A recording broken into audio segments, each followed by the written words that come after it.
When it comes to broadcast journalism, it's tough to steer clear of all levels of controversy. For Megyn Kelly, becoming a famous face for Fox News and now NBC has certainly had its perks. But there are also plenty of on-camera moments that the show anchor might come to regret.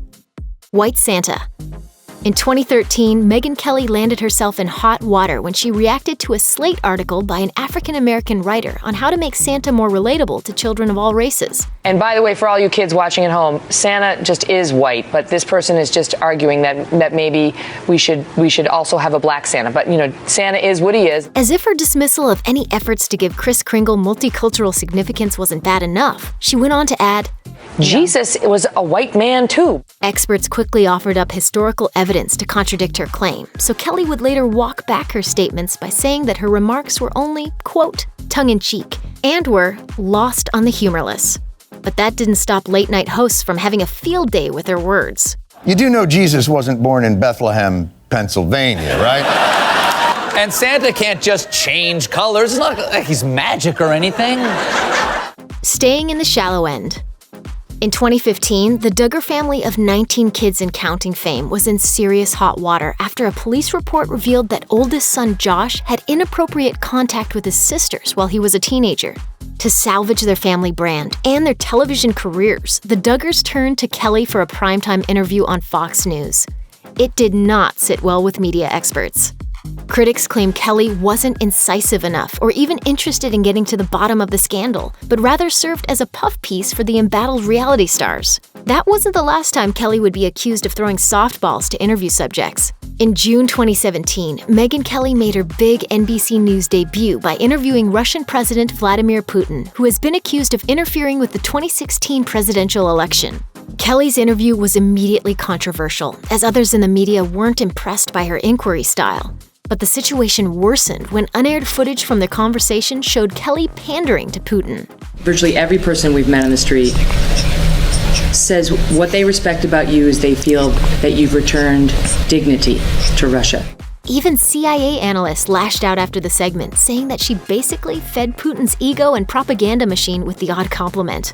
To make matters worse for Kelly's new show, she also interviewed the controversial online personality Alex Jones, the host of InfoWars. In the days leading up to the interview, leaked audio recordings of Jones' preparatory conversation with Kelly revealed that she offered words of flattery and made several promises to help him look good in the interview.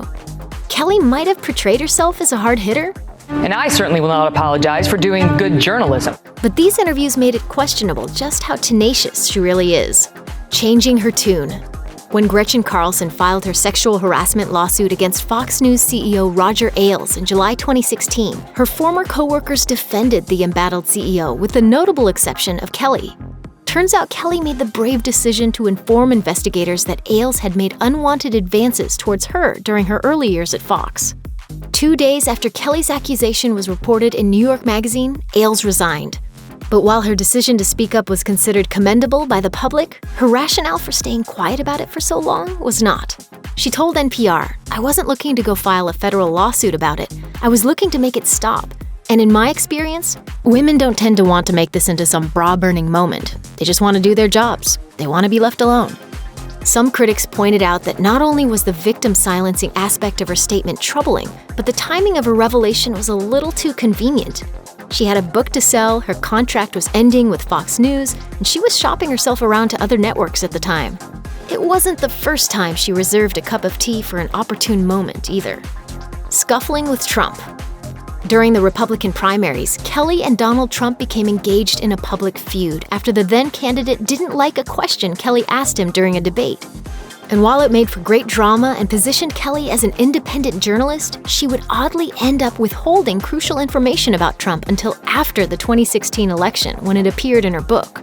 According to the New York Times, not only did Kelly write Trump had received her debate questions in advance, but she felt spooked by her disagreements with Trump and even increased security after her children saw strange people casing her house.